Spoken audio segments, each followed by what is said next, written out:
53 ഭാഗം. പക്ഷെ കഴിയുന്നില്ല. എന്റെ ചോദ്യത്തിലേക്കുള്ള ദൂരം കൂടി വന്നു. ചോദിക്കാൻ മനസ്സ് പറഞ്ഞു. പക്ഷെ ഞാൻ അറച്ചു നിന്നു. അവൾ നനഞ്ഞ മുടിക്ക് പിന്നിൽ കെട്ടിവെച്ച് തോർത്ത് അഴിച്ചെടുത്ത് എനിക്ക് നേരെ നീട്ടി. അത് വാങ്ങുമ്പോൾ എന്റെ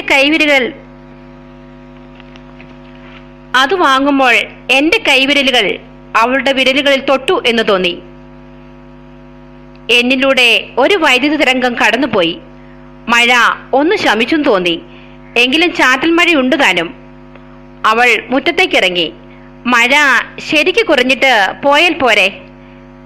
ഏയ്, അത് വേണ്ട. അച്ഛൻ തിരക്കി വന്നാൽ അത് പിന്നെ പ്രശ്നമാവും. അത് ശരിയാണെന്ന് എനിക്ക് തോന്നി. മുറ്റത്ത് കെട്ടിക്കിടുന്ന മഴവെള്ളത്തിൽ ചവിട്ടാതെ അവൾ കാലുകൾ വലിച്ചു വെച്ച് നടന്നു.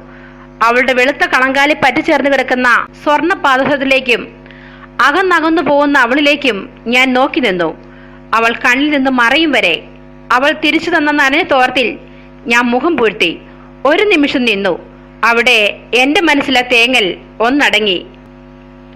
ആ രാത്രി അവൾ അരികിലുണ്ടെന്ന വിശ്വാസത്തിൽ ഞാൻ കിടന്നു. എത്രയോടിയാലും അർച്ചനയ്ക്കൊപ്പം ഞാൻ എത്തുകയില്ലെന്ന് അറിയാം. എങ്കിലും അറിഞ്ഞു വെച്ച് മനസ്സുകൊണ്ട് ഞാൻ അവളെ എന്റെ ഭാര്യയാക്കി കഴിഞ്ഞു. എല്ലാം തുറന്നു പറയാനും എനിക്ക് ഞാൻ മാത്രമേ ഉള്ളൂ. എന്നിട്ടും അവൾക്കൊപ്പം മനസ്സ് പങ്കിടാൻ ഞാൻ ആഗ്രഹിച്ചു.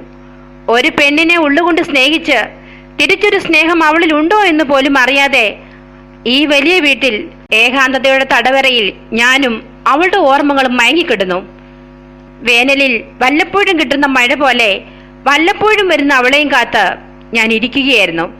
അച്ഛന്റെ മാനേജർ സ്ഥാനം അർച്ചനയുടെ നിർബന്ധപ്രകാരം എനിക്ക് കിട്ടി. അവളെ കാണാതെയുള്ള പകലുകൾക്ക് നീളം കൂടി വന്നു. ചിന്തകൾ എങ്ങും എത്താതെയായി. ഒടുവിൽ അവളെ കാണാൻ തന്നെ ഞാൻ തീരുമാനിച്ചു.